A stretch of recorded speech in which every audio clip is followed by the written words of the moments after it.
नमस्कार, आप देख रहे हैं द हिंद 24 न्यूज और मैं हूं आपके साथ साक्षी निर्वाण। आइए नजर डालते हैं आज की कुछ खास खबरों पर। सूरत शहर कांग्रेस द्वारा गुरुवार को कांग्रेस कार्यालय में प्रेस कॉन्फ्रेंस आयोजित की गई।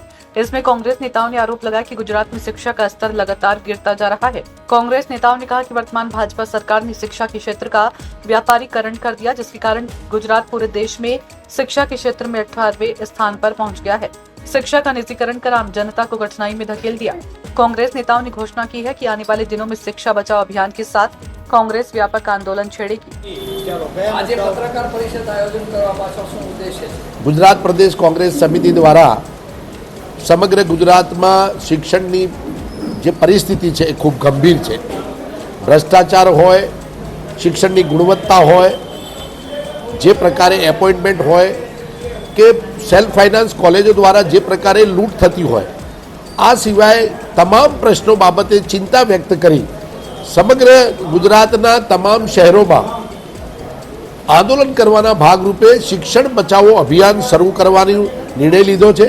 એના ભાગરૂપે દક્ષિણ ગુજરાતમાં આજે અમે પ્રેસ કોન્ફરન્સ દ્વારા અમારા આગેવાનો સાથે ચર્ચા કરી શિક્ષણ બચાવો અભિયાનની શરૂઆત કરીએ છીએ। આપ જાણો છો કે જે પ્રકારે ગુજરાતમાં શિક્ષણની પરિસ્થિતિ છે, આપ શાળાઓની વાત કરો, કોલેજોની વાત કરો, યુનિવર્સિટીની વાત કરો, છેલ્લા 35 વર્ષમાં ભારતીય જનતા પાર્ટીનું શાસન એમાં એક પણ સરકારી કોલેજ, યુનિવર્સિટી કે સ્કૂલ ખોલવામાં આવી નથી। ટોલ ટેક્સ જેવી સેલ્ફ ફાઇનાન્સ જેનું બર્ડન સામાન્ય નાગરિક અને નાગરિકો પર પડે એટલે કે સેલ્ફ ફાઇનાન્સ કોલેજો જ ખોલવામાં આવી છે, જે ખરેખર ખૂબ ગંભીર બાબત છે। એ સિવાય સરકાર મોટી મોટી વાતો કરતી હોય કે વાંચશે ગુજરાત, રમશે ગુજરાત અને શિક્ષણની ગુણવત્તાની વાત કરતા હોય તો આપ આંકડા જોશો તો ખૂબ ચોંકાવનારા છે। કેન્દ્ર સરકારના નીતિ આયોગમાં જાઓ કે તમામ રિપોર્ટની અંદર જે પ્રકારે શિક્ષણની પરિસ્થિતિ ખૂબ ગંભીર છે। ગુજરાત કોઈ પણ જગ્યાએ નંબર 1 નથી। શિક્ષણની ગુણવત્તામાં પણ આપણો 18મો નંબર છે। તમે સ્કૂલોની વાત કરો તો અત્યારે સ્કૂલો બંધ થતી જાય છે સરકારી। હમણાં જે કેન્દ્ર સરકારના એક રિપોર્ટમાં આવ્યું કે 2996 શાળાઓમાં એક જ શિક્ષક છે।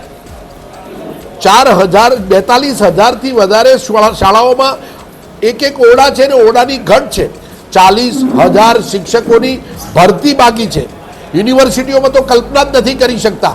જે પ્રકારે કોમન એક્ટ આવ્યા પછી ગુજરાતની અંદર યુનિવર્સિટીઓની અંદર સરકારે જે પ્રકારની ભરતી કાયમી થવી જોઈએ એની જગ્યાએ એડહોક અને કોન્ટ્રાક્ટ સિસ્ટમથી કરીને શિક્ષણનું ધનોત્પન્ન કરી દીધું છે। ભ્રષ્ટાચારની તો વાત જ કરી શકતા નથી। વાઇસ ચાન્સલરોની નિમણૂકો જે પ્રકારે કરવામાં આવી એમાં ખૂબ ચોંકાવનારી બાબતો છે। હમણાં સુરત વડોદરા ખાતે જે વિજય શ્રીવાસ્તવ કરના વાઇસ ચાન્સલરની ડિગ્રી જ ખોટી છે, જે આજના પેપરના માધ્યમો પણ આવ્યું છે। એસપી યુનિવર્સિટીના વાઇસ ચાન્સલરને સુપ્રીમ કોર્ટે ઠપકો આપ્યો તો ખોટી ડિગ્રીવાળો વ્યક્તિ બેસી ગયો છે। એના પર ધારાધોરણો પ્રમાણે નિમણૂકો થતી નથી। ફક્ત રાજકીય નિમણૂકો કરી ભ્રષ્ટાચારને પ્રાધાન્ય અને શિક્ષણની ગુણવત્તા ઓછી કરી ગુજરાતમાં જે પરિસ્થિતિનું નિર્માણ થયું છે એ માટે અમે શિક્ષણ બચાવો અભિયાન સમગ્ર ગુજરાતમાં ગુજરાત પ્રદેશ કોંગ્રેસ સમિતિના નેતૃત્વમાં થશે અને તમામ શિક્ષણના પ્રશ્નોને અમે પ્રજા વચ્ચે ઉજાગર કરવા માટેનો પ્રયત્ન કરીશું। देखते रहिए द हिंद 24 न्यूज।